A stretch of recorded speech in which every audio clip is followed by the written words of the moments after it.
जब कभी आपके पास इस टाइप का क्वेश्चन हो कि इक्वल पार्ट में लाइन डिवाइड हो रहा है, चाहे 2 पार्ट में, चाहे 3 पार्ट में, चाहे 4 पार्ट में, बेस्ट कॉन्सेप्ट है इसे सॉल्व करने का। ध्यान समझना, ये लाइन हमारी 2 इक्वल पार्ट में डिवाइड हो गई है, हमें 3 पार्ट में बोला है ना, तो पहले तो भाई इन दो, देखो भाई ये लाइन, इस लाइन को ध्यान से सुनना कि line segment formed by joining the 2 points, in 2 point को ज्वाइन करने से हमारी लाइन बनेगी। 2 पॉइंट, एक यहाँ पॉइंट बना लो, एक यहाँ पॉइंट बना लो, उनको मिला दो, आपका लाइन बन गया। क्लियर हो गया सबको? यस और नो? आया समझ में? अब इसके बाद बोला 3 इक्वल पार्ट, मतलब कि याद समझना, मान लो ये इसका नाम मैंने ए दिया, इसका नाम मैंने बी दे दिया। अब जो 3 इक्वल पार्ट में बोला है तो इसमें 2 पॉइंट बनाओ। यहाँ पे 3 इक्वल पार्ट में डिवाइड करने के लिए 2 पॉइंट बीच में बनाना पड़ेगा, और 4 में डिवाइड करने के लिए 3 पॉइंट लेना पड़ेगा। मतलब जितने भी आपके पार्ट्स बोलेगा उससे 1 पॉइंट कम आपको लेना है। जितने भी पार्ट्स बोलेगा उससे 1 पॉइंट कम लेना है। कितने पार्ट बोला है? 3, 2 पॉइंट लिया। देखो अब यहां से यहां तक 1 पार्ट, यहां से यहां तक 1 पार्ट, यहां से यहां तक 1 पार्ट। ये बात समझ में आ गई? एक चीज और सुनो, अब यहाँ क्या बोला? इक्वल पार्ट बोला। इक्वल पार्ट कहां भाई लाइन का?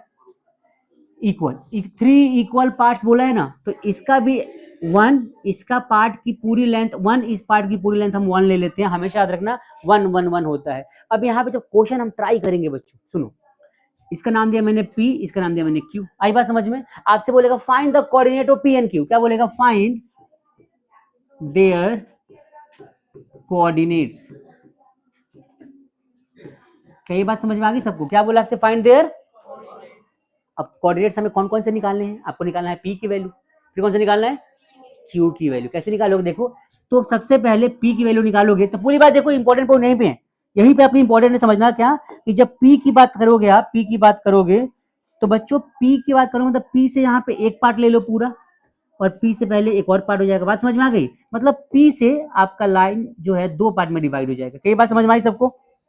जिस पॉइंट के कोऑर्डिनेट आप निकालोगे उस पॉइंट के सारा आगे सारा मिला के 1 पार्ट और पीछे मिला के 1 पार्ट। ये बात समझ में आ गई?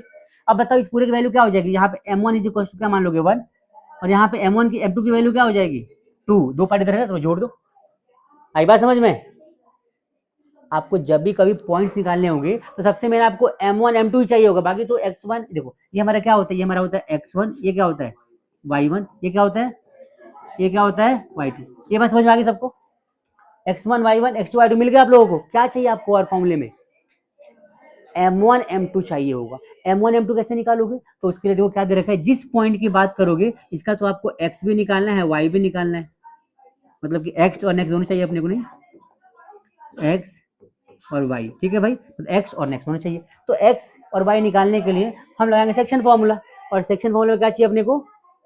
m1 और m2। m2 क्या हो जाएगा? देखो यहाँ पे देखो 4p, यहाँ लिखो x1 इज इक्वल टू क्या हो जाएगा? -1, x2 इज इक्वल टू क्या हो जाएगा? 3, y1 इज इक्वल टू क्या हो जाएगा? 2, और y2 इज इक्वल टू क्या हो जाएगा? आई बात समझ में? m1 इज इक्वल टू क्या हो जाएगा? 1, और m2 इज इक्वल टू क्या हो जाएगा? आप सॉल्व कर लोगे इसको? यस और नो? इसको फाइंड करके ये वाली वैल्यू के लिए खुद लिखोगे यहाँ पे गिवन, और खुद फाइंड करोगे, हो जाएगा? यस और no? Go for it, come on guys.